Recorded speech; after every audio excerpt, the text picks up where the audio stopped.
let's get started. So welcome everybody and happy Earth Day. Thank you to, hopefully we're all doing our best to take care of Mother Earth because this is where our food comes from, with whether it's the birds or the animals, the ground. Thank goodness we've been getting some rain because walking in my yard is like walking on hay. So I have a lot of little indoor plants. I know today was I think today was the big herbs galore at Lewis Ginter. If any of you got a chance to go out there today.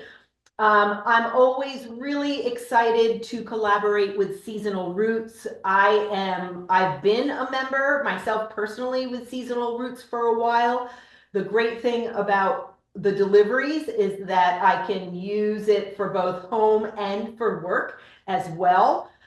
For those of you, a big shout out to all of our vendors that participated in this bundle. For those of you who did get the bundle, we got 2 pizza balls from La Bella Vita Bakery. We got some fresh mozzarella from Curds and Whey. We received fresh ricotta from Mountain View Farm, fresh funghetto pasta from Bombolini Pasta, and I will tell you, any of their pastas are fantastic. The diced pancetta and guanciale. We got that from Terra de Siena, which just looked, oh my goodness, it's the best. Yes, the meat is great with the pancetta and the guanciale, but the fat, which we're going to use the fat to flavor and roast our asparagus, that's really delicious as well. The little mini honey bear, which I love the mini honey bears. Where did I put it? I put it somewhere. Oh. If you are someone who camps or road trips or RVs, these are just like the perfect little thing to put in there. And you can always get larger ones of the Falling Bark Farms and pour it in there. So save your little mini bear. And the asparagus from Parker Farms, just again, it's good asparagus when you can eat it raw and it's nice and sweet. So we thank all of those vendors. There are so many more vendors on the Seasonal Roots site. One of the reasons why I personally like the Seasonal Roots site is that I know exactly where everything is coming from, whether it's produce, whether it's baked goods, prepared meals. Leek and Thistle does some great prepared meals. I can see who all those vendors are and see where they're from. Plus, it comes straight to my door. They have a wonderful system of folks who come very early in the morning and deliver straight to your door. Everything is fresh. I never have any problems. If I do, they remedy it right away. I can skip a week if I'm going to be away, if I still have a lot of produce left. They have meats, especially during the holidays. They just have great bundles and packages and things. You can switch things out.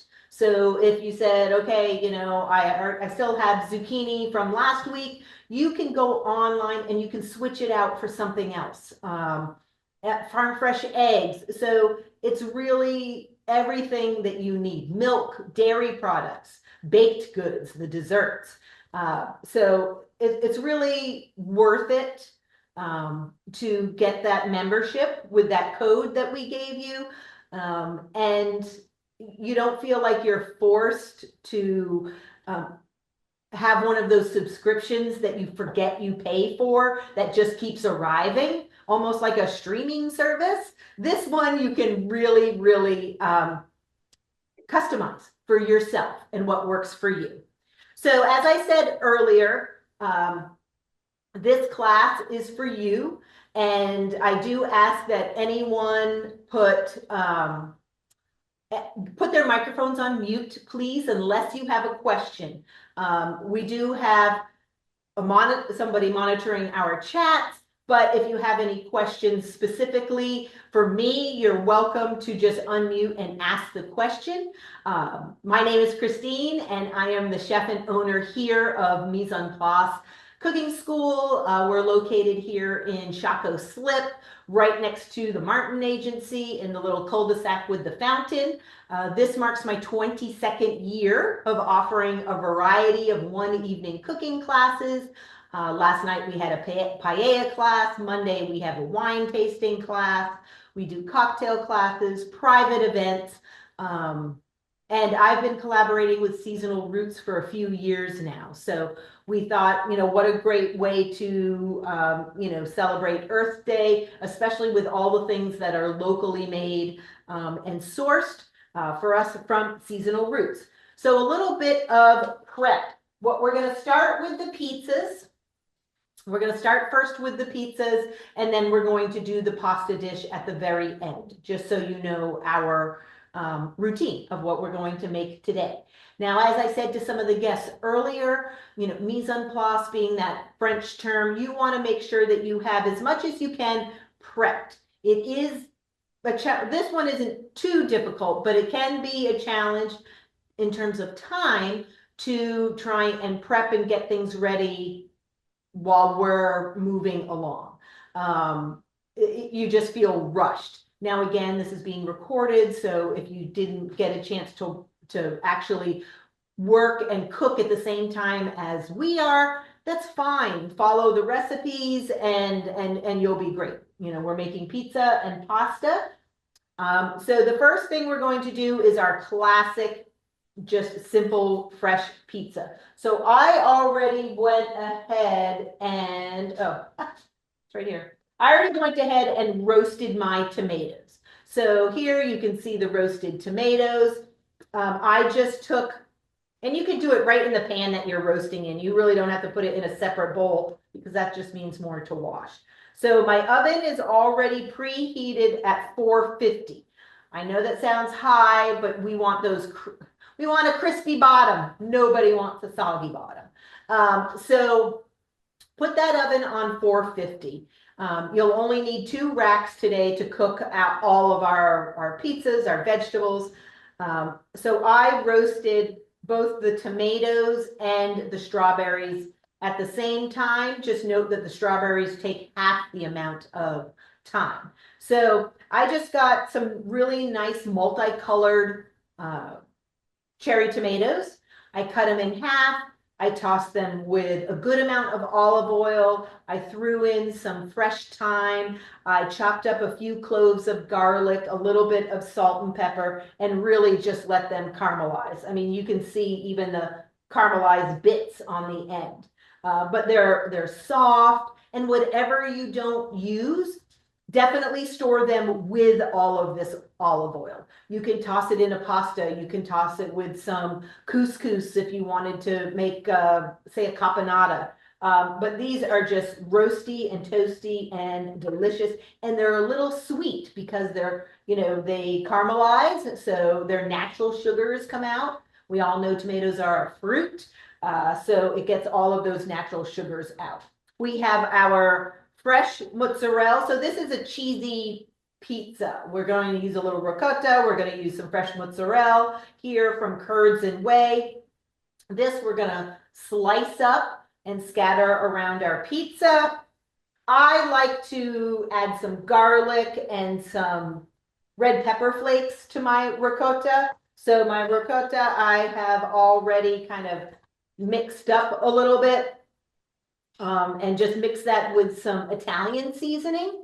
So I've mixed that with Italian seasoning. Now, one thing when cooking Italian or any food with fresh basil, I just use the fresh basil at the very end. I don't cook my fresh basil. Now, you can absolutely put some dried basil in your ricotta mix because it's wet and you want those dried herbs. Only use dried herbs when they're going to be in some type of liquid or in a wet environment so that they can bloom.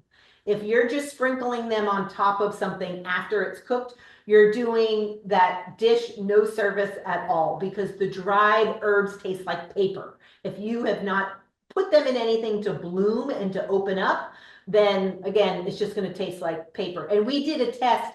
I was talking about that the other day here in class. And I said, we were just talking about the measurements. So if you have a dish that calls for 2 tablespoons of fresh chopped parsley and you don't have fresh, but you have dried, use half that amount because it is concentrated. So you'd use 1 tablespoon. So we were talking about that. And I said, if ever you have made deviled eggs and sprinkled dry chives on it, it doesn't taste like anything other than you're chewing like a little piece of paper. So I had everybody taste dried chives. And I said, what do you taste? And they said, nothing. So again, keep that in mind if you are using dry. With something fresh and very delicate, like fresh basil leaves, which herbs you can also get from seasonal roots. So when you're using fresh herbs, like something very delicate, like a basil, I will either at the very end, I will scatter some basil leaves on top, or I'll cut them into ribbons and sprinkle that on top, but I will not cook it because they'll just turn brown, right? They'll just turn really like a not great color of brown. So I have my dough already out. I am using one of those pans that you buy that you use once and you never use again. Now I do have a big pizza stone, but I'm using an upper oven and personally I just don't want to lift it. So I have this non-stick round. It has some divots here and it also has a flat side on the bottom. So for this one, I'm going to use this pan that I did spray with a little bit of olive oil. And I may put a little bit of olive oil also on my hand to stretch out the pizza. And olive oil is really good for your skin, so, rub it in a little bit too. So I'm just going to stretch this out. Now you can make, since this fresh dough, I will not spin it because I do not know how to do that without making myself look ridiculous. You can just put your hands underneath in a fist and kind of spread those out. There may be folks on the call today that used to work in a pizza shop, so they may know a little. Sometimes some pizza shops roll it out too. We definitely want to make this look, homemade. But stretch it out and give yourself a little bit of crust. If you like a thicker crust pizza or a thinner crust pizza. But it smells so good. It smells nice and yeasty. And if you didn't get any of the pizza dough from the bundle, most pizza places, like your favorite pizza places, will sell you a ball of dough. And nowadays you can also get them at the grocery store. Trader Joe's has decent pizza dough, and they also have an herb and garlic pizza dough. That's really good. But with the prices of gas, just order it from Seasonal Roots. Then you don't have to go there. All right, so mine is pretty much, I've gotten mine. This dough is perfect for like a 12-inch pie. I'm excited. All right, so while that's sitting out, what I like to do with different sauces, maybe if I'm making a dressing, I have a clove of peeled garlic and I have a microplane zester.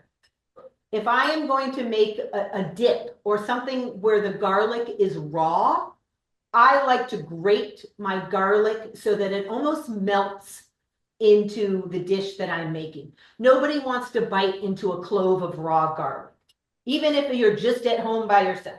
Nobody wants to do that. So by grating it, it almost melts right into your dish. Now, is it a pain to grate garlic? Yes.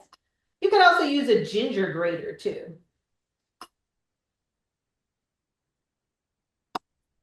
But I just find this to be a little bit easier, and you could also use a cheese grater if you wanted to as well. Chef Christine, what is a ginger grater? I've never heard of that. Oh, what does it do to the garlic? No, what is a ginger grater? I've never heard of that. A ginger grater? Or you meant a ginger grater? Yeah. So it's a ceramic.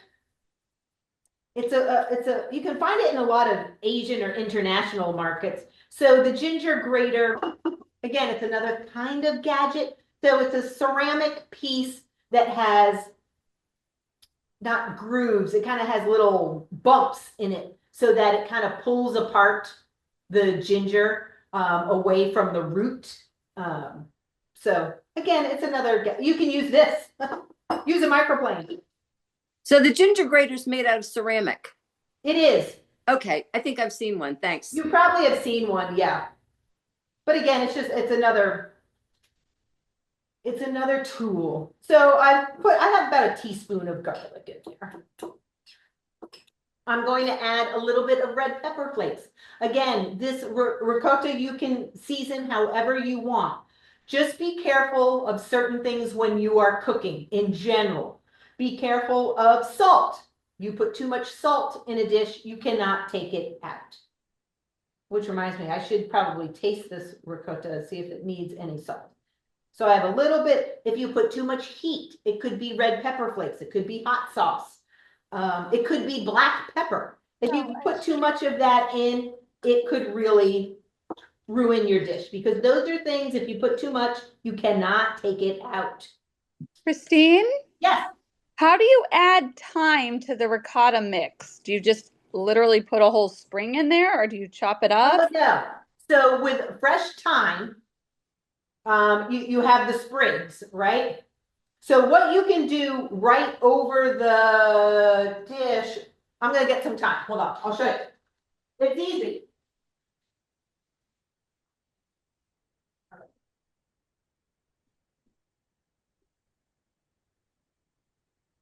All right, where is this?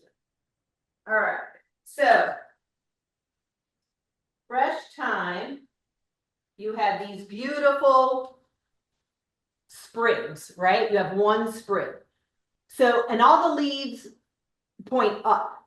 So what you do is you hold the top, and if you don't mind the whole leaves, which I don't mind, you strip it backwards off the stem, and then I just sprinkle it into my ricotta mixture. Now, if you find that the stem is really soft, you can certainly chop that up if it's difficult to strip the thyme leaves off of the stem.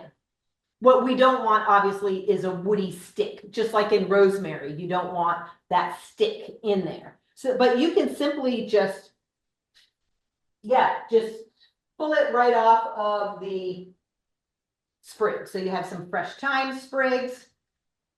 And this I put in with my tomatoes and with my strawberries. Now those, when I roasted the strawberries and the tomatoes, I just put the whole sprig in there. You're putting it in there for flavor.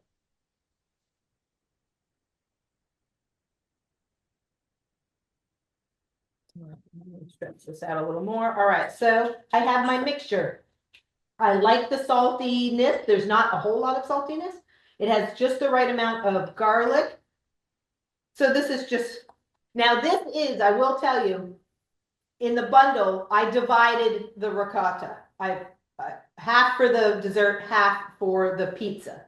Now, if you didn't do that, that's fine. I would say maybe use some of the ricotta for the dessert. Either way, you're okay. If you used it all up and you seasoned it and it has garlic in it, we can actually even use the mozzarella for the dessert pizza, or if you have a yogurt or something you can put on, because we're going to cook the crust dry for the dessert and then put everything on top. All right, but for this, I'm just going to put my ricotta on there. Like that, and I'm just going to take my fork and spread it around.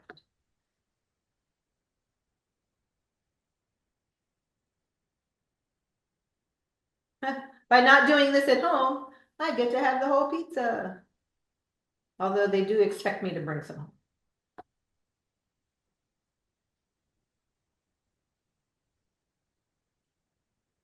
Now, again, this makes a great base, especially if you do like those white pizzas. You can add sauteed spinach if you didn't want tomatoes on there. Make sure to leave yourself a little bit of a crust. All right, now I'm going to add my tomatoes. Now again, my oven's at 450, just in case. So I'm just getting some nice scoops of the tomato. So see here, I have a thyme stalk. Just took that out. If it has some of the roasted garlic, that's great too.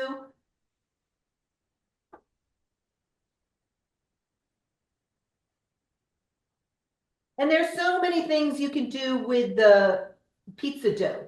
You can make a calzone if you wanted to, right? Like a stuffed pizza. You could break it up and make mini pizzas. So if you're having a party, and everyone can make their own pizza. Hello, Chef. I was wondering, should I add the mozzarella to this mix too? So I'm going to add the mozzarella on top of the tomatoes. Okay, thank you. But yeah. But if you're just going for a straight white pizza, you can just put all that good olive oil and garlic. So here is my container of fresh mozzarella from Curds and Whey. And it definitely, and it tells you on the cover that it softens at room temperature. I'm gonna give it. And I might not even use it all. But this, oh my goodness. And I'm just going to break it apart and scatter it on top. I will try it though for quality control. And heck, you guys are all in your own homes. You could try as much as you want. That is good. And it's perfect. It's perfect for a pizza. It's perfect for a chicken parm sandwich. And you can get really good bread and chicken from seasonal fruits. Yeah, so I'm probably only going to use about half of this. And I'm just breaking it up. I'm cutting it into long slices, and I'm just breaking it up and scattering it over. Trying to leave a little bit of a border if you like a crust.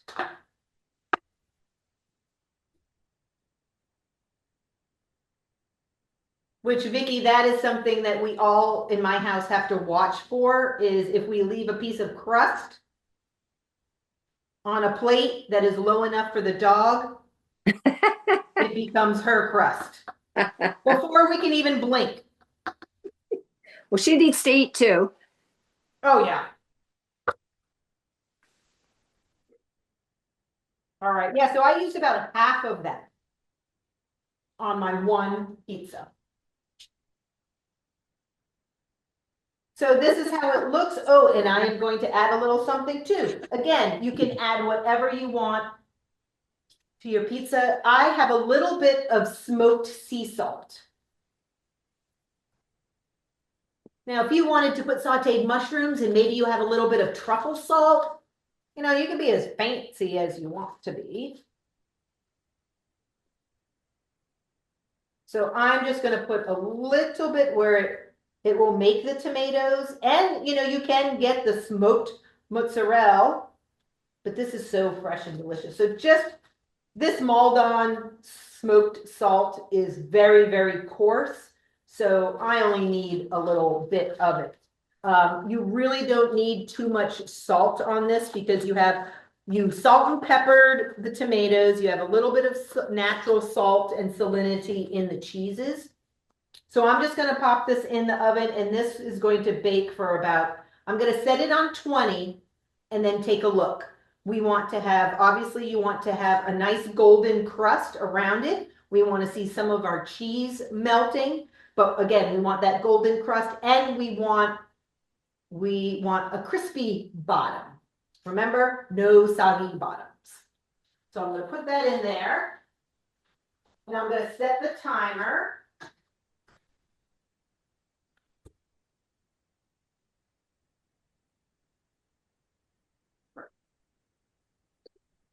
Chef Christine, what other recipes could you use smoked salt in? That sounds really intriguing to me.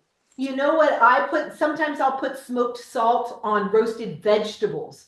I like to also use it when if I'm making something vegetarian for, say, like a barbecue. What else do I put smoked salt in? What did I read? I'm also a chef at a wellness retreat out in Western Virginia by by Lynchburg. And I put some smoked salt.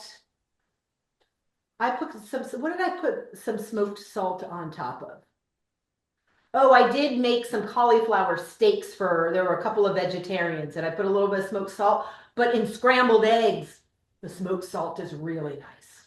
Ooh, You just that's don't great. want it too smoky or salty, right? Right. So again, it's Maldon salt, and you can find the smoked sea salt in Publix and Kroger. But they're big crystals. So you really only need a little bit. Great. Thank you. It's just fun to have. I like to have a lot of different things in my pantry. It just gives me then the opportunity to change things up. I mean, you could, with that, again, as I was saying, with the pizza crust, you can turn it, you can put like tandoori chicken and make it like a naan almost, and make an Indian pizza with some paneer on top. So there's a lot of different fun things that you can do with with a pizza, a ball of pizza dough. You can make garlic knots. Now, while we're talking about the strawberry pizza, when I have about 6 minutes, maybe in another 10 minutes, I may put in my guanciale.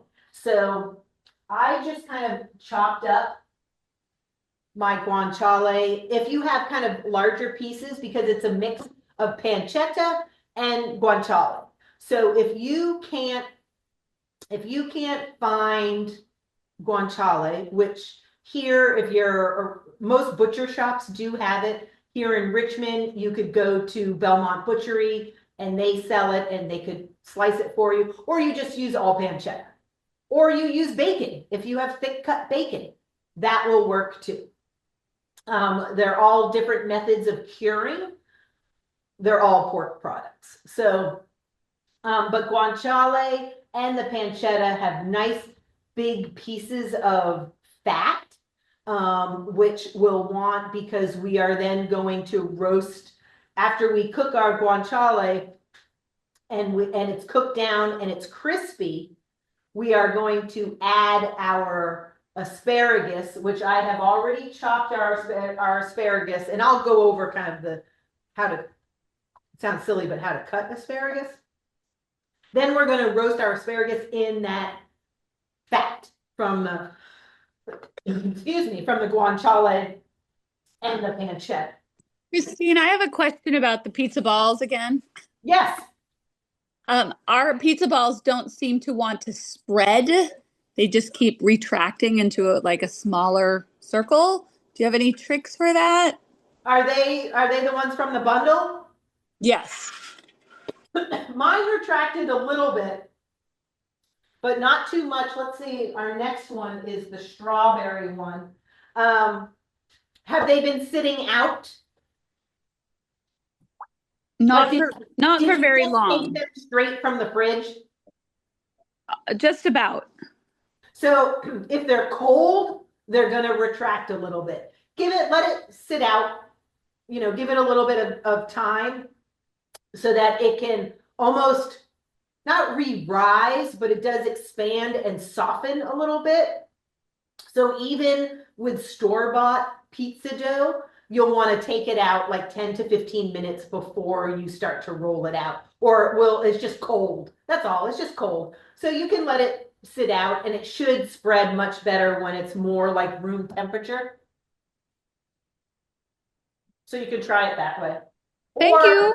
I would say roll it a little bit, but what we don't want to do is work that gluten too much so that it's really tough. So my suggestion is just to let it sit out for a little bit longer, maybe.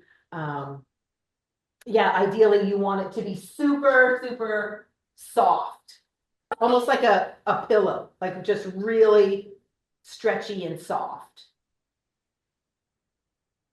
That's my suggestion. But yeah, even a couple of days in the refrigerator, my pizza dough, you could tell it started to expand a little, and then it was just one. I could see a little bit of the separation of the two balls of pizza dough, but I did have to separate them. So it should be, it's not going to be weightless, but it should be light and springy.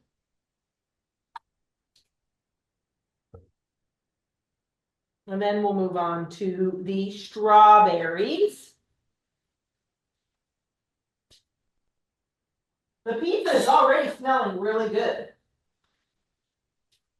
So these are my roasted strawberries. Now, the first thing we're going to do, though, is that we're just going to get the dough ready and we're going to bake the dough.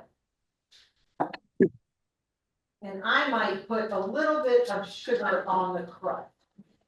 So for this one, again, it's a free form.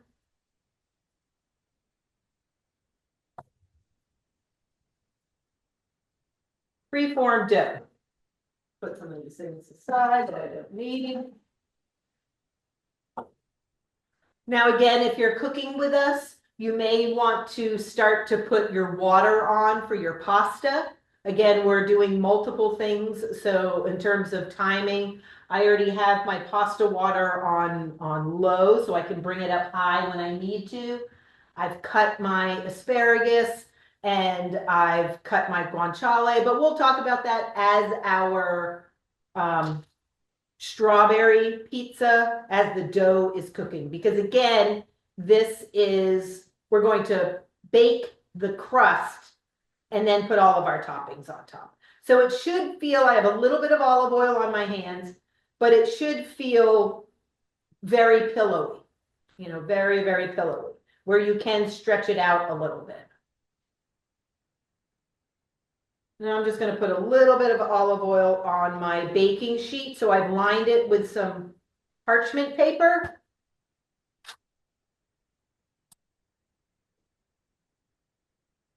And then I'm just going to stretch it out.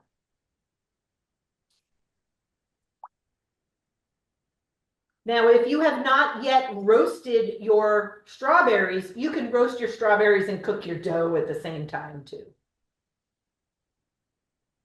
Because again, we're just going to top those off, but I'll talk about that as our dough is.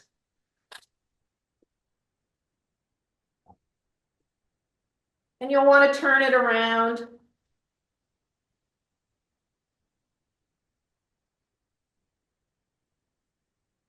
Excuse me, chef. Yeah. Is it all right to use a stone for this? Oh, absolutely. Now, the trick with the stones is that you usually put it in your oven and then bring it up as you turned on the oven. And I see you understand that. As I said earlier, I have a stone. I'm not using it because, as you know, the stones are heavy and my oven is up high and I just didn't want to pick it up. But yeah, the pizza stones are great. So if you do have a pizza stone, you'll know that you need to put it in your oven and bring it up to temperature as you turn your oven on to 450, because it will be a hot stone that you're putting your pizza dough on. But absolutely, if you have a stone, you'll get a really nice crisp pizza. And just that radiating heat from the stone is wonderful. Thank you.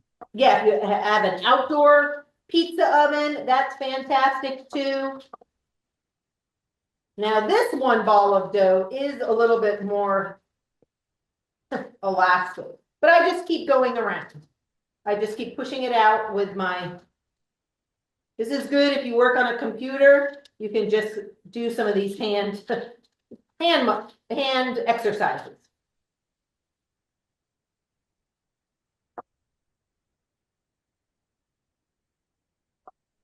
And you can make it round. I think the recipe says make it into an oval, but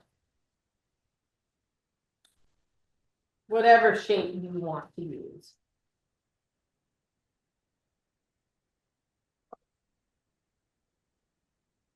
What you want to try and do is make sure that the crust is pretty even throughout. You can do a little bit of an edge to it. Again, this is a dessert pizza. All right, so I've spread mine out pretty much as I think it will go out. Now, what I'm going to do with this, and you can certainly do the same thing, you can either use a little bit of honey, or I'm going to use a little bit of cane sugar and just sprinkle it on the bottom as if it's a big cookie. All right.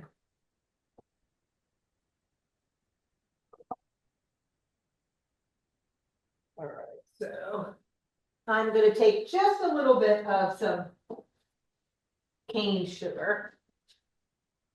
And with sugar, with salt, I like to put it in my hand first, and I'm just going to sprinkle that over the top. Cane sugar is nice because it has a little bit of that molasses taste. Chef Christine, could you use brown sugar, like light brown? You certainly could use a little bit of brown sugar. I would, before I used a brown sugar, I would maybe just use a brush a little bit of honey or maple syrup on top. Okay, thanks.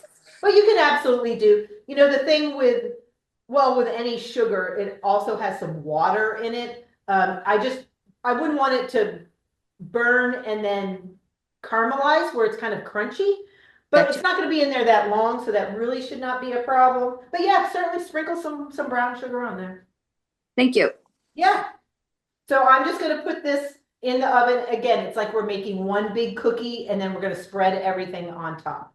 So this goes in again for about 15 minutes. I know I have 7 left on the other pizza. Oh my God, which is looking so good. That other pizza is looking really, really good. It may even be out before that. So I have 7 minutes left on the regular pizza. I put in my crust for the dessert pizza. So that's where we are right now. Now, if you have not yet roasted your strawberries, which we got the most beautiful strawberries from Agriberry, I have to say, Agriberry's berries and their jams that they make from the extra berries, are just delicious. And the nice thing about these berries is that a lot of times with store-bought strawberries, if you have them in your refrigerator for a couple of days, there's one on the bottom that starts to juice out a little bit, right? Or there's maybe a little soft spot or a spot of mold. These I did not have any problems with at all. If ever you get a chance to go to the farm, or you can see them at your farmer's market, and of course you can get them from Seasonal Roots, it's just a really quality product. So I just put these in a pie plate. So I took off the stem and I just cut these in half. If the strawberry was really large, I cut it into fourths. Then I just tossed it with a little bit of the lovely honey from the honey bear. I tossed like half of the honey bear in with the strawberries. I added some long sprigs of fresh thyme in there. You could always add a little bit of lavender if you wanted to as well. And then a little bit of lemon juice. I just took half a lemon and squeezed the lemon juice over the top and just let it roast. And it becomes, I'm really trying hard not to take a spoon and eat it, but it becomes like this really lovely jam. It's syrupy. And this is just going to spread so beautifully on your pizza.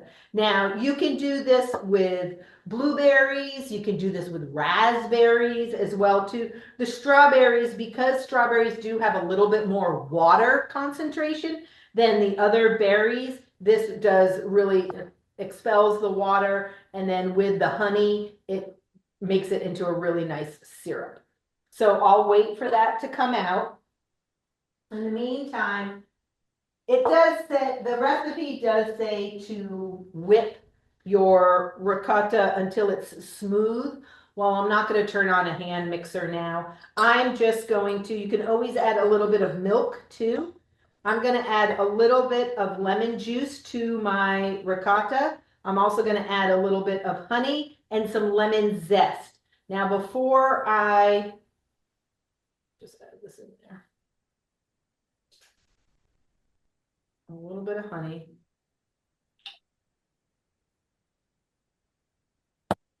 Now, before you juice, now granted, I already cut this in half, but before you juice, if you have a recipe that says zest and juice, always zest first, because it's really difficult to try and zest from a piece of fruit that's already been squeezed. It's not solid anymore, so it's super soft. So I'm just gonna take a zester. This is actually a little bit more like a cheese grater, but I'm going to get some of this lovely zest. Now, if you don't have a zester, a microplane zester, you can simply just take a vegetable peeler and peel off the top layer of your citrus fruit and chop it up fine. What you don't want is the white pith of your fruit. That's where it's bitter. So we're just basically taking the essential oils from the citrus. Christine, I have a quick question about the pizza that's in the oven, the first pizza. Yeah. Ours is smoking. Like, does olive oil really withstand 450 in the oven? It should, because the olive oil should really just be on your pan. Or are you talking about what's in there? Are you talking about the pizza or like your tomatoes? The pizza? I'm not really sure. It's just very smoky. I'll show you what my pizza looks like, because I may take it out now. I mean, there is some smoke, but it's not like burning. Well, it kind of is a little burning light. So mine still has like 5 minutes to go, but I think I'm going to take it out. I don't want it to slide anywhere. It's sizzling and it's brown, and I can tell. Let me check the bottom. Smells great. Yep, the bottom is nice and golden. You can also, if it's on the higher rack, you can also switch it down. But if you think that it's done, you can take it out if it's smoking bad. But there shouldn't be that much oil. I mean, I have a little bit of oil on the pan, and obviously I have some oil from the tomatoes, but it's just starting to char a little. Hopefully that helps. So I think I'm going to switch my pans and just put this back in there for maybe like 2 more minutes. Even if I have that. I don't even know if I have it. Wow.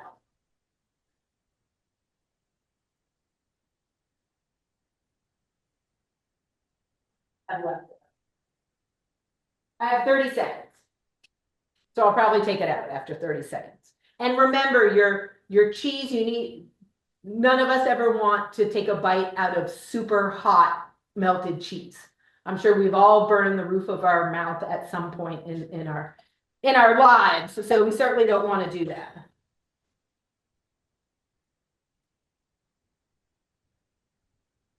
I'm going to add a little bit of juice.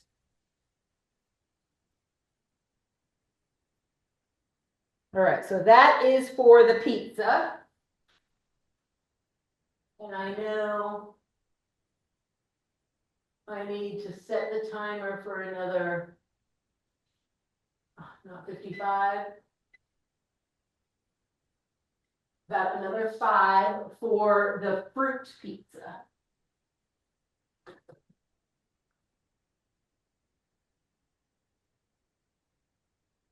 So this is, as I said, the crust is golden.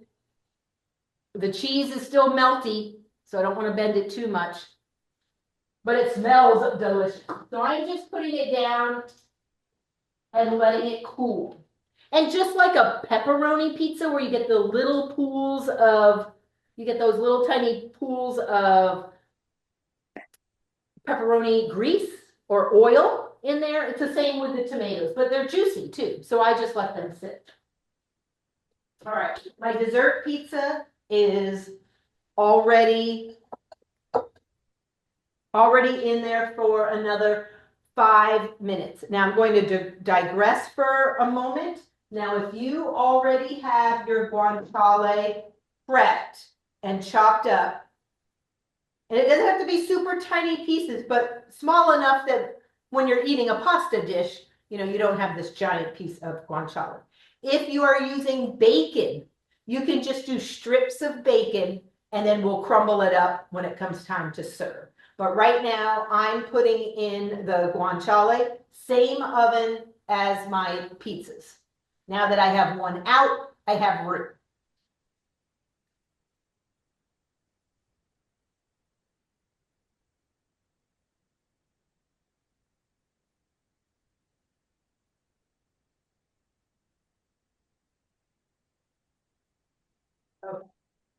Chef Christine, could you add a little drizzle of olive oil to the ricotta just to add some richness? Or would that I added a little bit of honey. Okay. I added some lemon juice, lemon zest. And now I'm going to add a little bit of vanilla paste. Ooh. Again, we're not cooking this ricotta, so you can, if you feel like it needs to be a little creamier, you could always add a little bit of dairy to it. So would it be wrong to add a little olive oil? Just a little dash? No, not at all. Okay. Thank you. Not at all. If you have, I'm adding a little bit, this is vanilla bean paste. You could always add a little bit of vanilla because again, it is a dessert pizza. You know, we don't want to make it taste like icing, but a little bit of, and you're right, a little bit of olive oil can go a long way. Thank you. And you can get all sorts of flavored olive oils.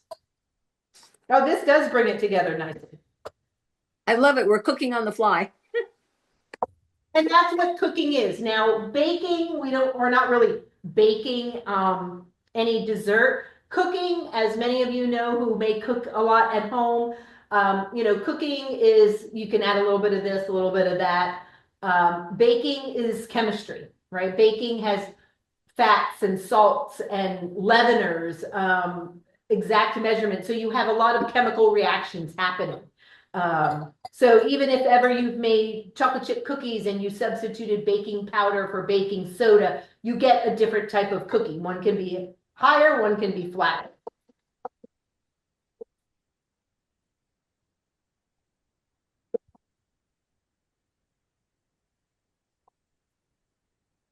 All right, sorry for the noise. Let's do this.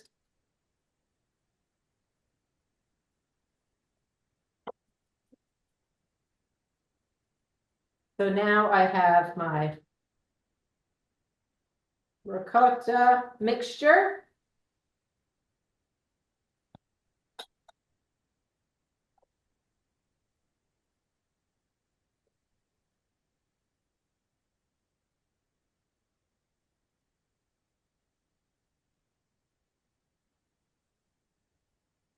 Now I'm going to taste it for if it has the right amount of sweetness that I like.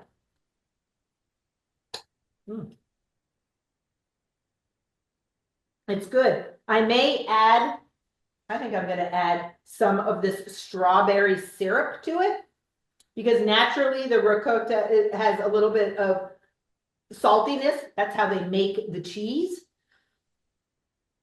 which I don't mind at all. I like the sweet and salty. So I might take a little bit of this syrup in here and mix that in. You know, you want to use all that you have. And it's almost like a jam. So if you didn't, you know, if you don't have the strawberries, you could always add in a little jam or marmalade to this. That'd be nice. Even an orange marmalade would be nice. And I think I'm going to add a little bit more honey.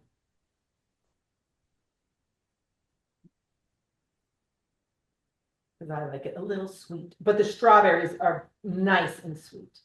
And our strawberry season here in Virginia is so short. So once you start seeing those pick your own, or you start seeing them at the market, grab them. All right.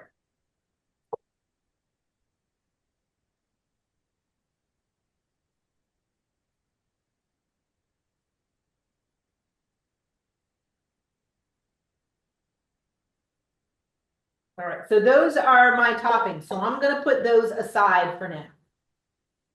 Right, I don't need them right now until the crust is done. I really want the whole entire sugar cookie pizza dough to be golden all throughout. I want to make sure the bottom is nice and cooked all the way through. So we'll take a look after it was in there for 6 minutes. No, it was actually in there for closer to 15, 16 minutes. So we'll take a look.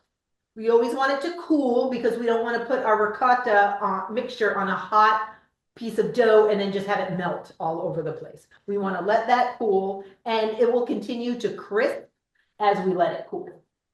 And I'll put these in the back here. Oh goodness, that pizza looks so good. Please let me know if any of you have already started to enjoy your savory pizza and how it came out.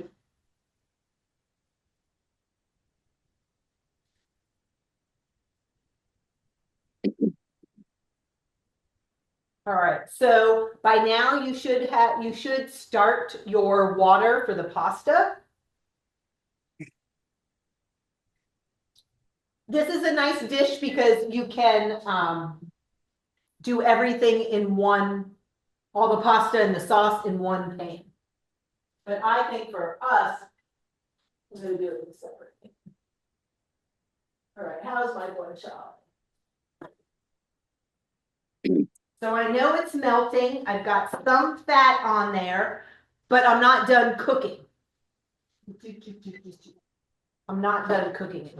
So I have a little bit of fat. I am going to move. So my guanciale is lightly golden and crisp. But I'm going to move it to one side, but it's not, I'm not done cooking it. So I'm going to move it to one side. Let me check so my dessert crust is still very, very golden. And it's still very, very blonde, sorry. And it's starting to cook, but it's not there yet. So I'm gonna put it in for maybe another 5 minutes. I want it a little bit darker. In the meantime, let's prepare our asparagus. So we made an asparagus pasta last week in class. And so I've already cut up a lot of my asparagus. And there was a guest who just took the asparagus and did that, age-old trick of just bending it, and wherever it snapped, that's what she used. And then the other half she was going to get rid of.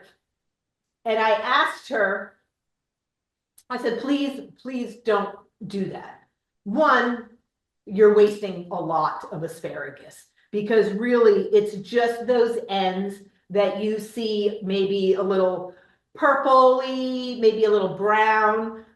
They look a little ruddy. They're not a bright green. But I feel that when you do the bend trick, you are wasting a good quarter, sometimes a third of your asparagus. Now, asparagus is not inexpensive.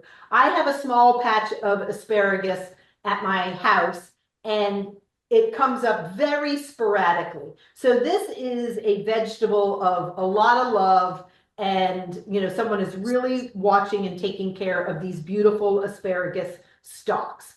So unless you are someone that makes asparagus soup, I am not that person. I do compost, but I just think it's wasteful when you can roast it and eat it and enjoy it. So what I like to do, and I'm gonna toss these in there now. What I do with my asparagus is I just trim off maybe an inch, inch and a half, depending on how dark and kind of ruddy it looks like on the bottom. You always definitely want to trim at least maybe a quarter of an inch off the bottom. You can see it's just really, it's dry, it's stocky. That's where they cut it from the stalk to serve it to us. So you don't have to get rid of so much because it will roast and it will taste amazing. And then we'll just cut these on the diagonal. It just looks pretty. You don't have to cut it on the diagonal, but it looks great. And of course, the tips are the best part too. So what I did was I took my guanciale or your pancetta or your bacon, and I just moved it to one side of the pan that did not have, that it was not cooking on. So I moved it away so that I could toss my asparagus in any of that fat that rendered from our pancetta. I'm going to add a little bit more olive oil because there was some fat, but I wanted a little. And more will come out of it too. So I'm just going to toss my asparagus. Keep my pancetta on the pan. Toss it with a little bit of olive oil, and then I'm going to add a little bit of salt. And these will only need to go in the oven for a few minutes, not long at all, maybe 8 minutes or so. So I'm going to add a little bit of salt. And again, if I use kosher salt, I put it in my hand first. I like the kosher salt. It's larger granules. I can control how much salt I'm putting on my dish. As I said, you don't want to do it over your dish because it could spill over. You want to really be careful as to how much salt you're putting in there. All right, so I'm just sprinkling a little bit because obviously the pancetta or guanciale or bacon have a lot of salt already in it. So this only needs to go in there for about 8 minutes until the asparagus are nice and roasted and your guanciale is cooked and really crispy.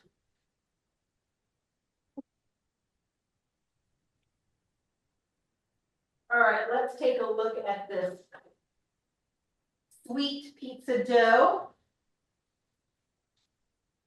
Ooh, that looks good. So it does kind of look like, and I'll pick it up with a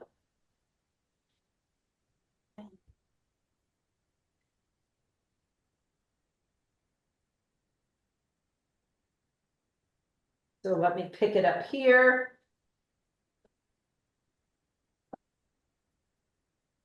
It's hot. So it's golden.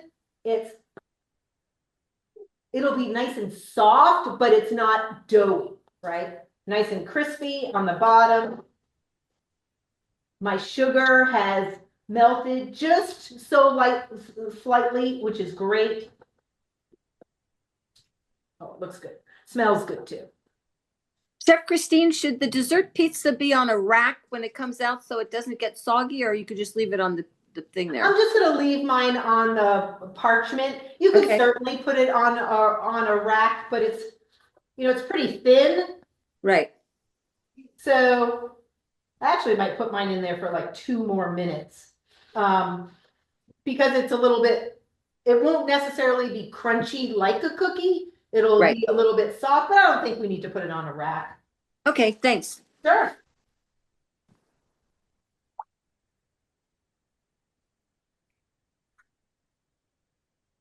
So I'll put that in there for 2 minutes. All right. Any questions so far?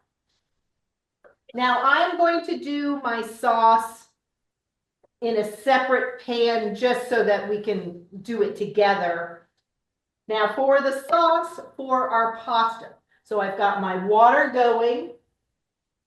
I'm going to turn it up a little bit because it's almost ready. Make sure you salt your water really well. I do not put olive oil in my water when I am cooking my pasta. I don't do that. Some people do and they swear by it. I just don't think I think a nice salty water is perfect, is enough to kind of pull out some of the starches and let them separate when you cook. But some people like to put the olive oil and, right, no judgment here. This is a judgment-free zone. So whatever you want to, however you want to cook your pasta, go for it. I do not throw it on the wall. I just think that's gross. But I taste it. You know, that's when you know it's done. You know it's done when you taste it and it tastes good. Now for this pasta, it can be a little al dente because we are mixing it with a sauce. We cook our pasta and then we make a thickened sauce. So for those ingredients, again, I have everything kind of measured out. This is what I do in my classes. This is what I try to do at home. Definitely when I'm doing a virtual cooking class, I definitely get all this stuff together. So I have both my milk and my cream together, right? Because we'll be using both milk and cream. You should be fine if you're using a dairy-free milk. I would say maybe like an oat milk, or maybe you can get dairy-free like creamer, something that's a little bit thicker. I think oat milk tends to be a little bit thicker to cook with and reduce down than say a soy or almond milk. But if there's anyone out there that is dairy-free, you probably know what works best for you. So I have our milk and cream here. I have my measured out flour. So now is the time while things are in the oven and warming up that if you need to prep these things, now's the time to do it. I have a few tablespoons of all-purpose flour. I have a couple of tablespoons of unsalted butter. I almost never use salted butter because I don't know how much, I mean, you can read it, but I don't know really how much salt is in there. And I like to, you know, everyone these days, we all have to watch our salt, right? We all have to watch our cholesterol. So let's really be mindful of what we're putting in versus something that already has it in there. And then we inadvertently add more. So I just like the unsalted butter when I'm cooking, especially when I'm baking. I have some chopped tarragon. Now, tarragon definitely gives you a little bit of an anise, licoricey scent. If you are not a tarragon fan at all, which it's a very kind of distinct flavor, you can use some thyme. I probably wouldn't use as much thyme, but you could use oregano. You can use a combination of oregano and thyme, you know, or some, you know, a variety. You can use parsley. Parsley is one of those delicate herbs similar to basil that it may turn a little brown. But yeah, whatever fresh herb you want to use, you can just use parsley. You can use a combination of oregano and rosemary. Just know that rosemary is pretty potent. It's a very strong, hearty herb. I love the bombolini funghetto. It is certainly fun. It's swirly, curly. So it's similar to like a cavatappi. You can certainly use that. You can use a fusilli. If you're using dried pasta, that's fine too. So those are all the things that, and of course my olive oil. It's nice now that they're making commercial olive oils that have the squirt attachment to it, because then you don't have to fill a little bottle. It just makes it easier, right? It makes it easier all around. So with the pasta, right now we are roasting all of our ingredients that we need for the pancetta and for the asparagus. Now, if you're not an asparagus person, use broccoli, use broccolini. You could probably almost do the same thing with even zucchini or summer squash. If you are using zucchini or summer squash, I may do a different pasta. But the nice thing about the funghetto from Bombolini is those curls will soak in the sauce, right? So whenever you're doing something that's really saucy, you want to get a pasta that has some texture to it so that it can soak up that pasta. in there. So now that we have the pasta water, we can certainly go ahead and boil our pasta. How much time do I have left? I have like a minute left on my asparagus. I am gonna take out my dessert cookie. Ooh, which I keep calling it a cookie. My dessert pizza, which got a little bit more golden, but it's perfect. It's beautiful. I can smell the asparagus.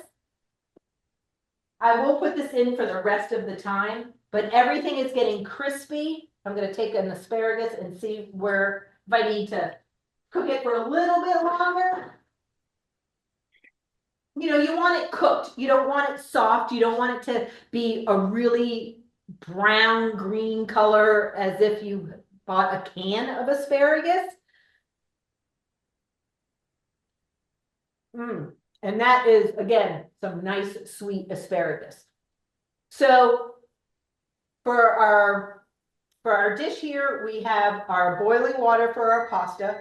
Whether you're using the funghetto, another fresh pasta, or a box of dry pasta. Now just note, I'm using fresh pasta, so it'll be done in 1 to 2 minutes. If you're using boxed pasta, you can go ahead and put it in there now if you're going to cook along with us. The recipe does say that you can make the sauce directly in the same pan that you boiled the pasta in after you strain the pasta. But I've got a big pasta pot, so I'm just going to do the sauce separately. That way, if you are using a boxed pasta, you can still make the sauce if you want to, because then we're going to meld it all together. So right now, I've got my boiling pasta. I have a strainer already in the sink. Again, getting that stuff ready. And I'm going to put my bombolini pasta. They also, bombolini, you can also get some prepared dishes. You can, the prepared dishes, all different sheets of pasta. So if you wanted to make some lasagna, but you didn't want to use the dry lasagna, you could definitely use the sheets of pasta. All right. Oh, this is so springy and cute. Oh my goodness. All right. And now we have some great, we have a lot of pasta makers. But bombolini, I think they're the ones that have been around here the longest. For sure.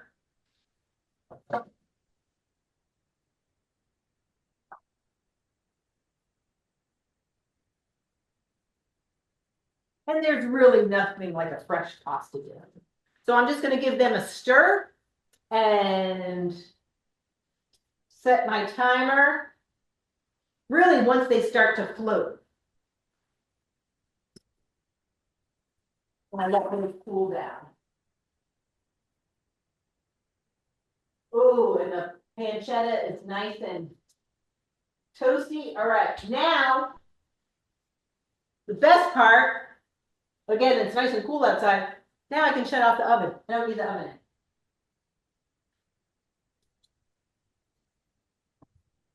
I am going to take out, ooh, I can hear it sizzle. I don't know if you can hear it sizzle. So I've got my asparagus on one side. I'm going to let some of that fat drain onto the asparagus even more. And my guanciale and pancetta, which is nice and crispy. I don't need to chop that up any further because it's those perfect pieces that you'd want in your pasta.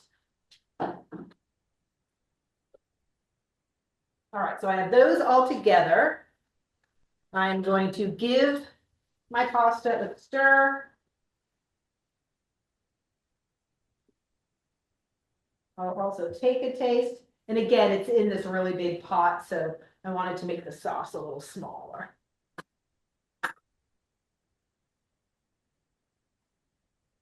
So that's my favorite.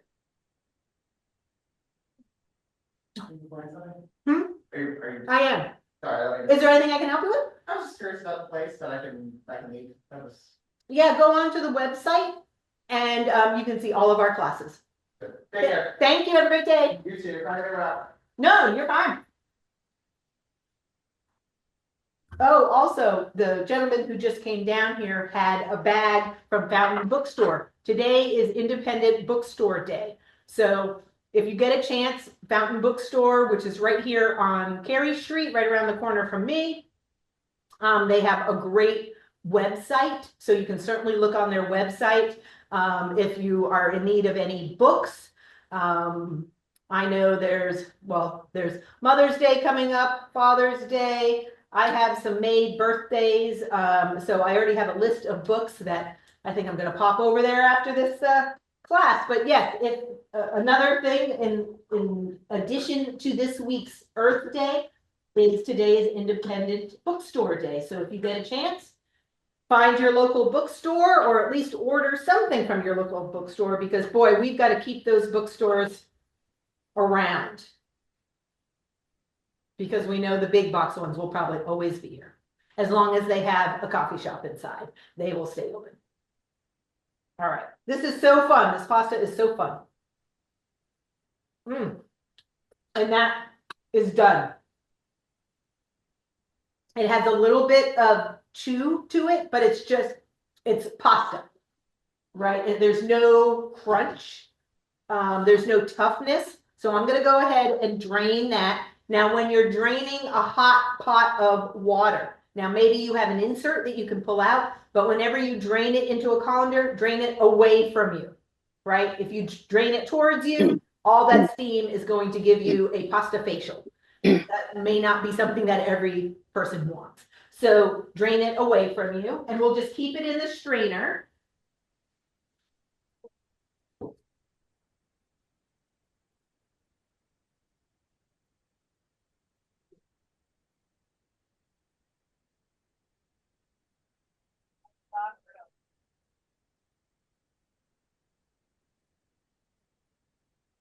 Even though I do it away from me, if you wear glasses, your glasses are still going to steam. So unfortunately, that's how it goes. All right, so now that I have strained that, I'm going to, now if you can certainly do this all in one pot because your other pot is nice and warm. So I've got to.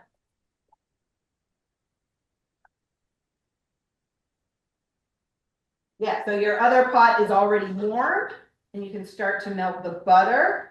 I have one burner that does not want to light.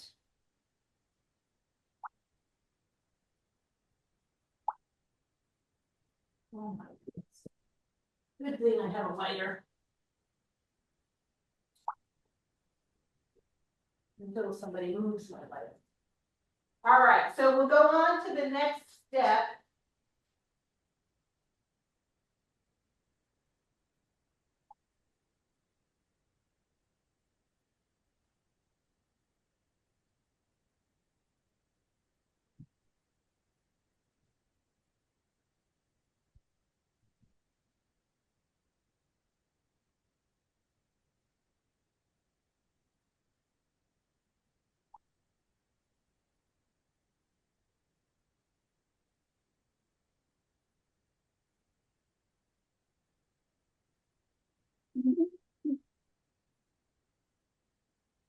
All right, there we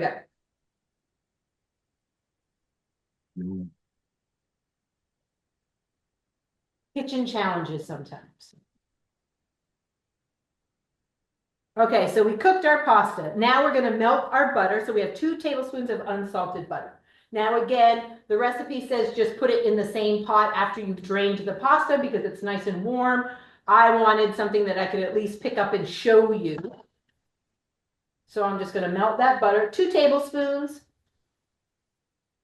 If you're someone who does not eat butter, you can always add a good amount of olive oil in there. Or you can even use some vegan butter. What we are going to make is sort of not a roux, but a thickener for our sauce. I guess it is a white sauce or a butter sauce. Once your butter is melted and starts to bubble a little bit, we'll add our chopped tarragon or whatever herb you have chopped up to add in.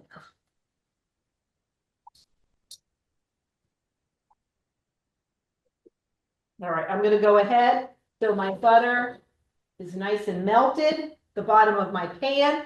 I'm going to add my chopped tarragon. Here I have my cream and my flour.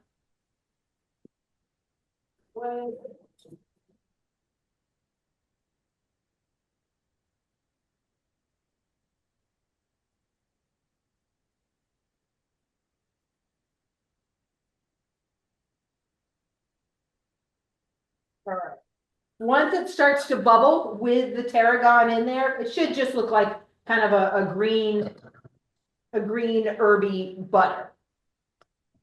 I'm going to sprinkle in my flour and then whisk in my flour. Now all the flour is going to absorb that butter, which is what we want. It's going to turn almost a little pasty. And we're going to cook this until you can start to smell, it starts to give off a little bit of a nutty smell to it. The flour will turn nice and golden. And again, this is what's going to make a nice, thick, creamy sauce.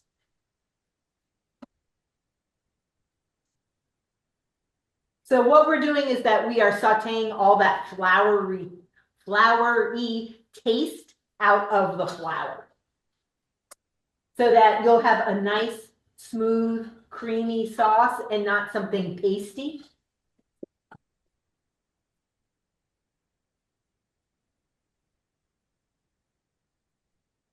If you get any stuck in your whisk, just scoop it out and don't worry, because we will be slowly whisking in the milk and cream mixture.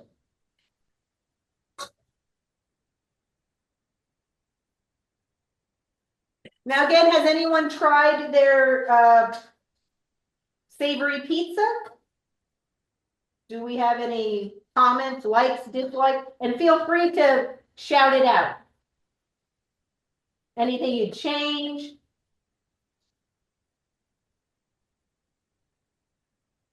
Come on, no one's tried their pizza? Well, we'll do a big spread at the end, and I'll definitely have to try some.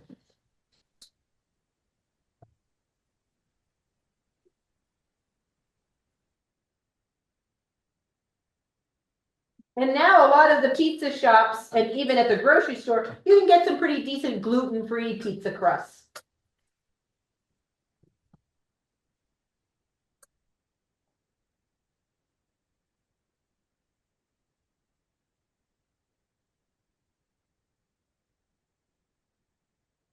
So once you start to smell that flour and butter mixture, I mean, I can really smell the tarragon. If other people are using tarragon, you can really smell the toasted tarragon.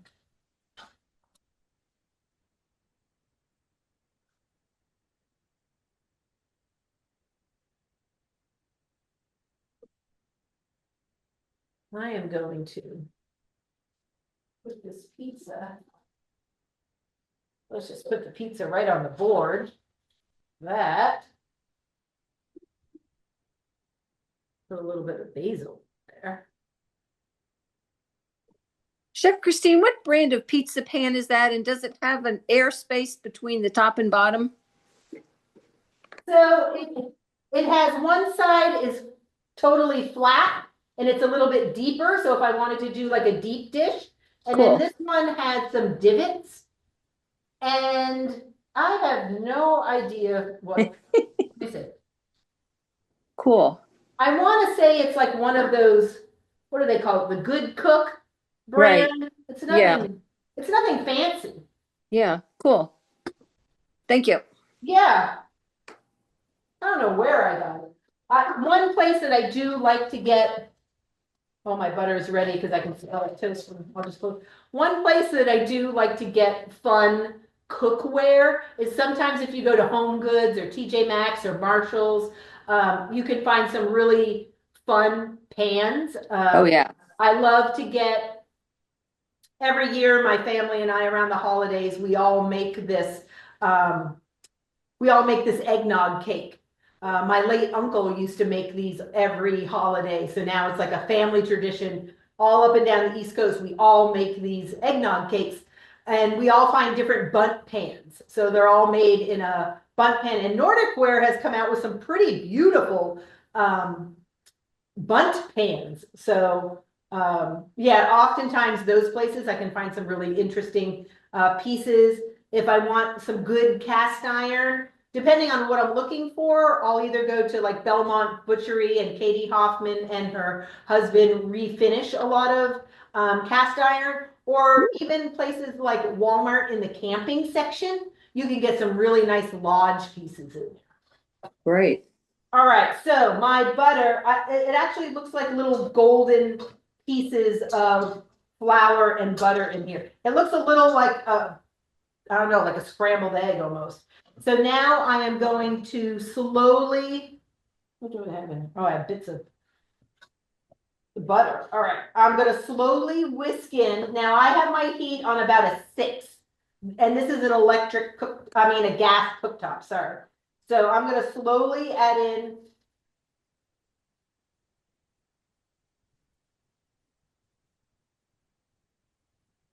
and whisk as you pour. It may clump up, but then it's gonna smooth out.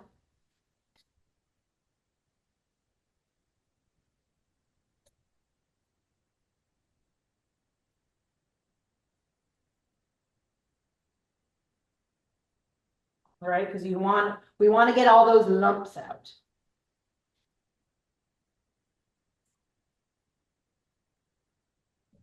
And I'm going to turn my heat up just more to like a medium high, because not only will the flour and butter combination thicken your sauce, but also you'll want it warm enough that it reduces down.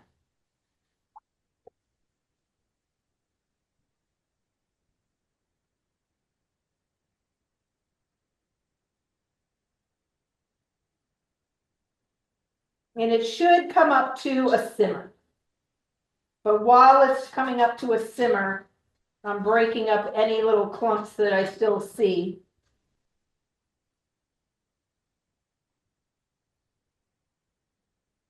So between the flour and the butter and the warm temperature and the heat. In college football this year, the relentless effort this guy plays the game with.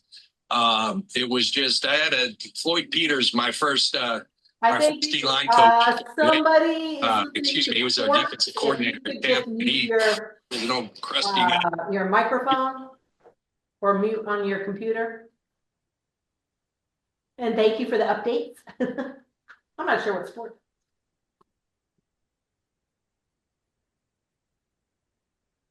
All right.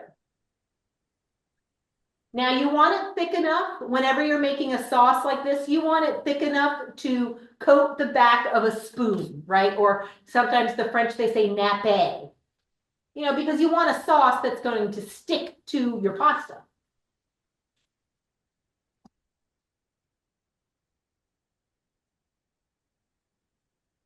So it should only take a few minutes. You really just want to whisk all of those little lumps away. And we don't want to curdle our milk. Or burn it. Now I can already see that it's getting thicker. It's starting to bubble a little bit. I'm going to bring it down now to about a 6.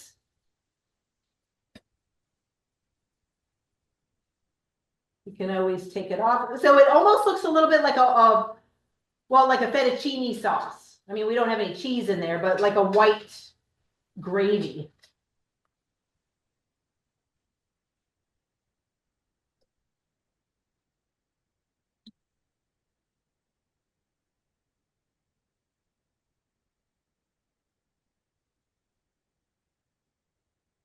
So if you feel like it's, especially if you have an electric stove, if you feel like it's getting too hot, I just pull it off of the heat for a minute, put it back on. I have electric at home and it's a lot more difficult to control sometimes. All right, so now I'm bringing it down to low because it's nice and I can coat a spoon with the sauce. And I'll let it cool for just a second and then I'll give it a taste. Taste is, you know, that's how you know whether you need to add more salt or pepper or not. And this has no salt or pepper, so it definitely needs something. But that tarragon, ooh, the tarragon is nice. All right, I'm pulling it off because I feel like it's getting a little bit too thick. So I am going to add a little bit of pink salt. I'm going to add some nice cracks of pepper.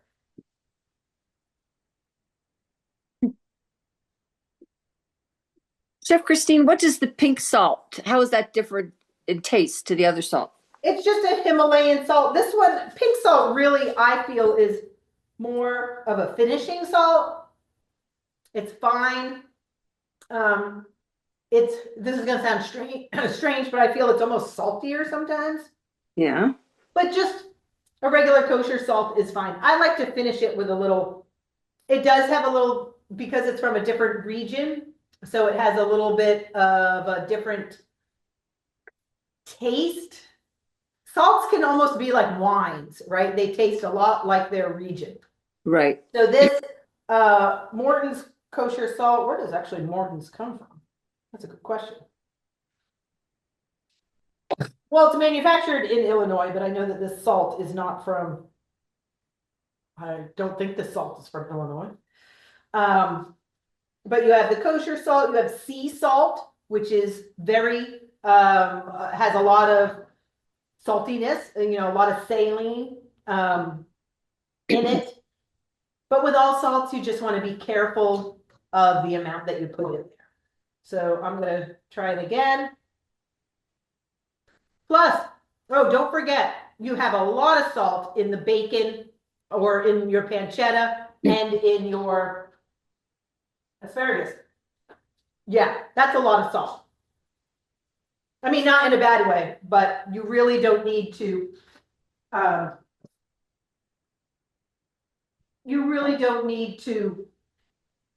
add too much salt to it. If anything, I'm probably going to add more pepper. I'm going to shut off my sauce. Ooh. Oh, my nose is itchy. I don't know if anybody out there usually does not have problems with allergies, but this year has had problems with allergies. With pollen this year has been horrid. Okay, so now I'm going to put my pasta.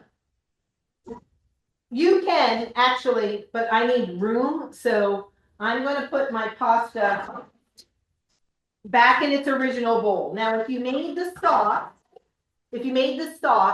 in the pot that you cook the pasta in, go ahead and add the pasta back in.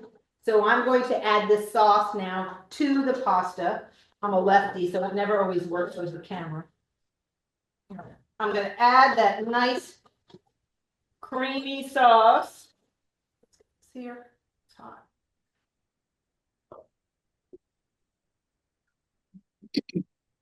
And I'll show it all at the end too. So I'm going to add the sauce. I'm going to mix that in. Make sure you get that sauce in between all of those nooks and crannies from that bombolini pasta, the funghetti. I'm going to toss in my asparagus. Now I'm going to try my best to keep the pancetta a little bit separate to top that. I'm going to toss this to top the pasta with. If I get a few pieces, I get it.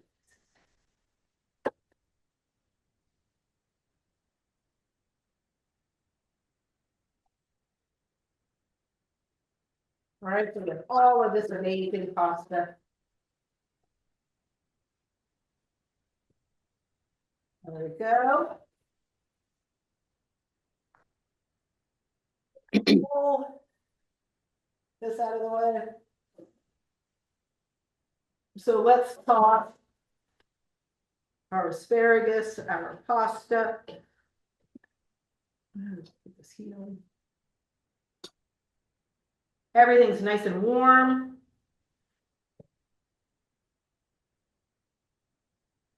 Now I'm gonna put my pasta in a nice bowl. You know, we eat with our eyes first. So if the pasta looks really good, it usually is gonna taste really good. Oh, and I could see that the sauce got in between all the nooks and crannies. You want to be able to take the sauce, the asparagus, and the guanciale all in one bite.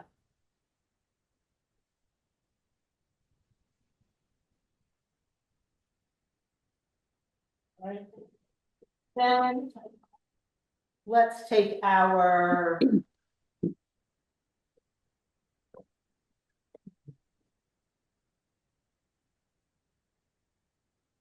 all of our bits.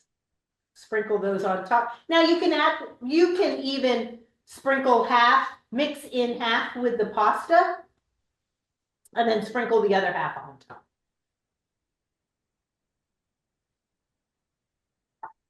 Oh, that looks good. All right, I'm gonna put that aside. That was it's gonna sound gluttonous, but the best pieces are the ones with the most fat on them.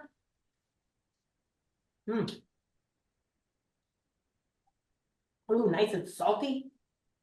Delicious. Good. So we have that done. And now for our grand finale, we'll make our dessert pizza. And I'm going to get a platter so that it looks nice. There we go.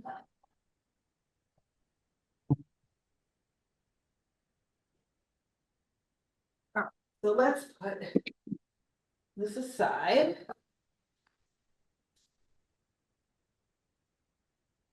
So I've got my crust that has a little bit of some turbinado sugar on top. This is our sweetened ricotta. So I'm just going to spoon that out. Spread that around. Now, if you don't have ricotta handy, you can do the same thing with, say, a mascarpone, which is what you use in a tiramisu. You could sweeten up some cream cheese.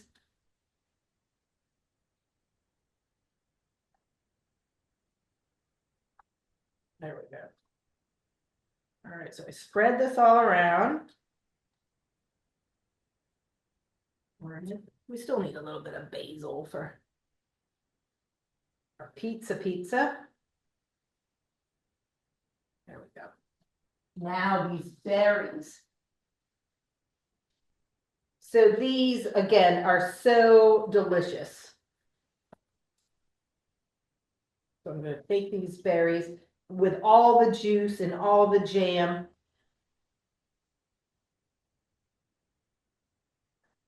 If you were serving this, you could always garnish it with a little bit of mint. Spread that around. Even if it swirls in with a little bit of the ricotta filling. That looks divine. Right? If some drips over the side, don't care.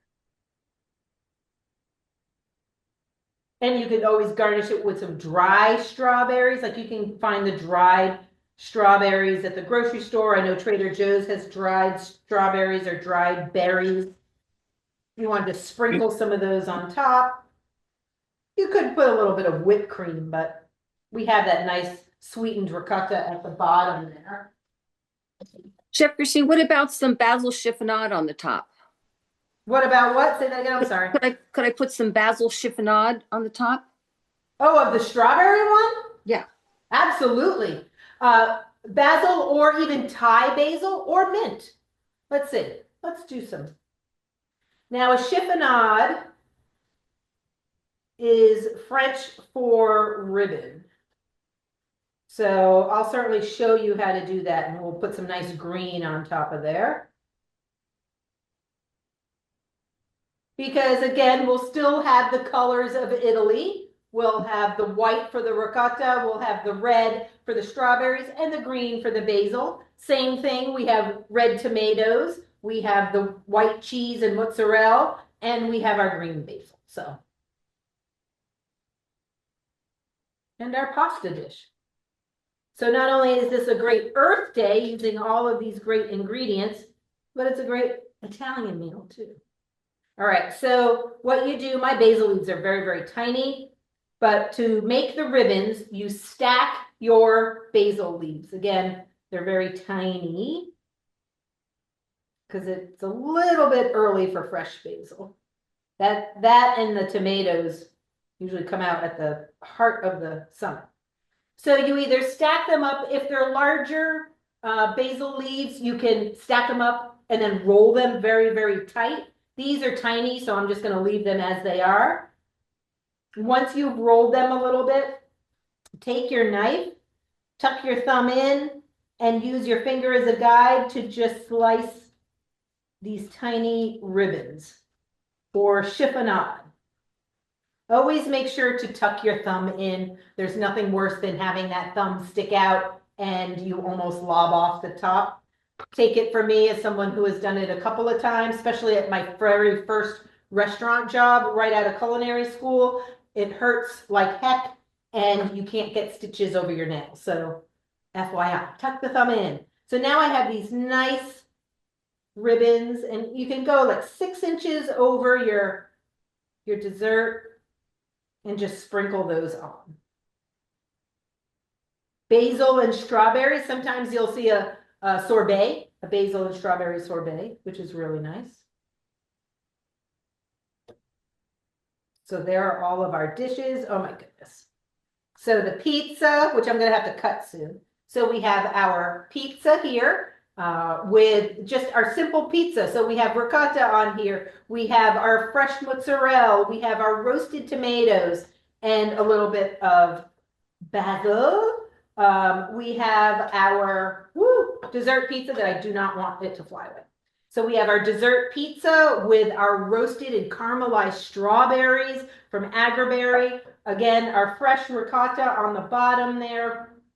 And then we have our delicious pasta dish. So we have our bombolini pasta. We have a really nice tarragon cream sauce. We have our asparagus from Seasonal Roots. We have our guanciale from Seasonal Roots. My goodness, this was a great bundle. So this will be a great, let's see, what time is it now? 5:20. So, you know, you can keep your pasta warm. You can enjoy a nice glass of red wine with your pizza. Let's see, what am I gonna try first? Let me cut a slice of pizza. I have a pizza wheel somewhere, but you know what? The knife is right here. And if you have all your ingredients ready, it does not take long, right? It does, and who doesn't love, you know, going over to somebody's house and, you know, having a nice fresh slice of pizza. All right, so I'm gonna get a little plate. I'm gonna put that out there.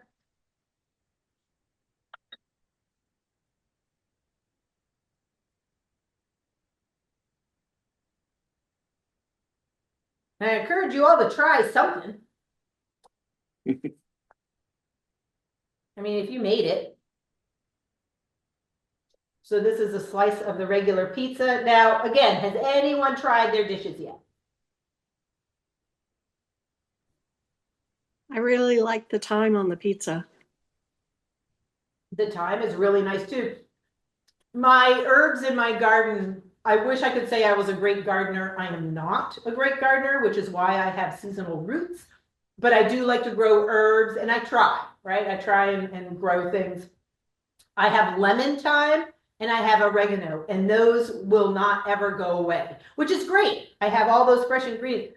But the lemon thyme is delicious, but it's very potent. It's similar to, say, a lavender if you put too much in, it's soapy almost. So, but the pizza is good. Mm. And if you have an air fryer to warm these up, perfect. But I'm excited. Does anyone have any questions, whether it's about any type of cooking, or anything to do with seasonal roots? Feel free to ask questions. You should have our emails. So if you can't think of something now, but you think of it later, feel free to send me an email and let me know if you have any questions about any of our classes. You can go online to miseonplacerva.com and you can see our whole lineup of classes. We've actually just added a couple of plant-based classes in May. So we have a new chef coming along with us, Emily Go, and Emily is one of the founders of the Curious Table. I don't know if any of you have ever gone to any of their events at Celeste Farms, but we have a whole list of classes there. And definitely take advantage of your Seasonal Roots membership and try it. Definitely try it. It's great if you live near family and you can separate a box. I know that their locations, they're not everywhere, so they do have locations, or if you have extra time and you want to assist Seasonal Roots and be one of their, farm to doorstep vegetable fairies and who deliver all of these wonderful products to people. They're always looking for additional drivers. But yeah, I hope everybody really enjoyed today's class. The food is delicious. This crust, this pizza dough is really tasty. Yeah, and enjoy your meal today. It may be carb heavy, but tomorrow's another day. Chef Christine, what do you recommend in the way of specialty salts for a well-stocked pantry? You've introduced me to the Himalayan smoked salt and the pink salt, obviously kosher. Is there anything else you would add to a short list? So my list of salts, again, I was recently cooking. I cook for a retreat out in Monroe, and I love going to her kitchen because she has everything in her pantry you can imagine. So I get to play.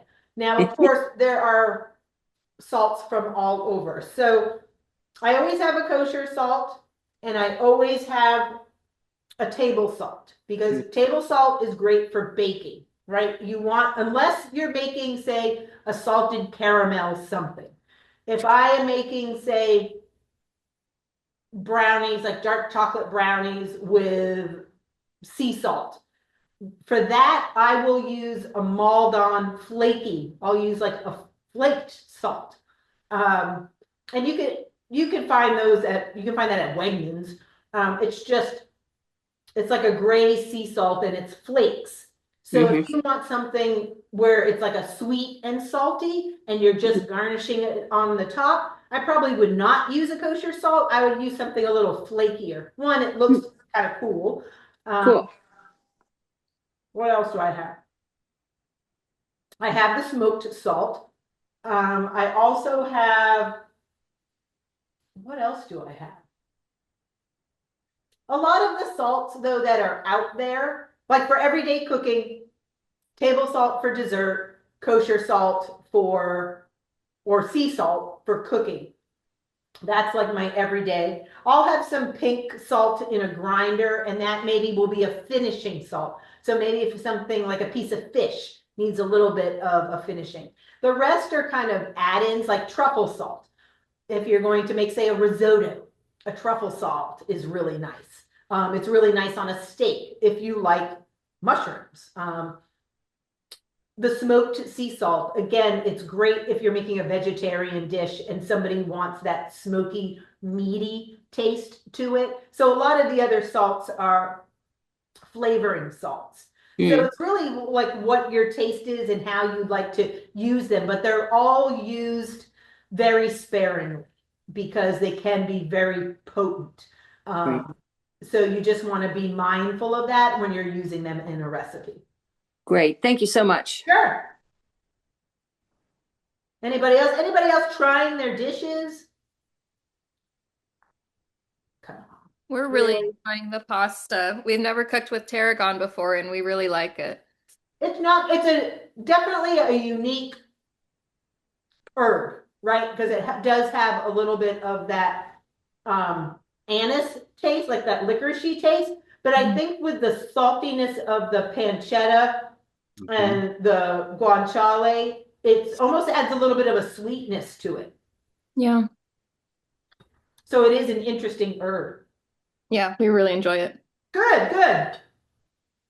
I know it's one of those weird herbs that you don't use every day. And it looks funny. It's very grassy looking. But just to try something with a different herb. And as I said, they do have, what did I also add into my bundle, into my box this week? Oh, pea shoots. I love sauteing pea shoots. And they're actually the tendrils of the pea plant. But saute those with garlic, maybe a little soy sauce. Those are really, really good. Okay. Yeah, we'll have to try that. Thank you. But yeah, there are all sorts of great things at Seasonal Roots. And again, you can, now that it's spring, winter, there's only so much, stuff that's on there. But again, the fact that you can switch things out. So maybe I want a sweet potato instead of a, new potato. You have the option of switching things out. And you have 3 different sizes to pick, or 3 different types of boxes to choose from for your own home. And you can change those up. Yeah. It's hard not to pick the bacon off or the guanciale off and eat it. But obviously, for those of you who made the pasta, it does have a cream sauce. So as it's sitting out here, it's going to kind of coagulate a little bit and it won't be as creamy. I always say you could always warm it in a saute pan at low heat. Yes, you could microwave it, but even with the microwave, you'd have to stir it. But if you just use a non-stick pan and slowly toss it, that creaminess and richness will all come back rather than, right now it's like a cold cream sauce, right? It's not as appealing as when it's warm. But, well, I hope everybody enjoyed today's class, learned something new, tried some new things like you were talking about the tarragon, and, just sit back tonight and enjoy your food. I think we might get more rain tonight. I'm not sure, but now you have a nice cozy meal. Did anyone try the dessert pizza? No, but I'm going to make it tomorrow. Oh, perfect. I have some pizza dough in my freezer.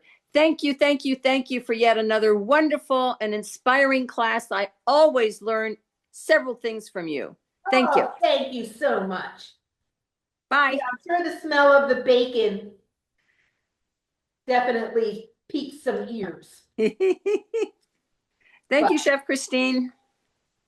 So thank you all. Have a great rest of the weekend. Happy Earth Day week. And Thank you. bon appetit. Thank you. Take care, Take care. everybody. Bye-bye.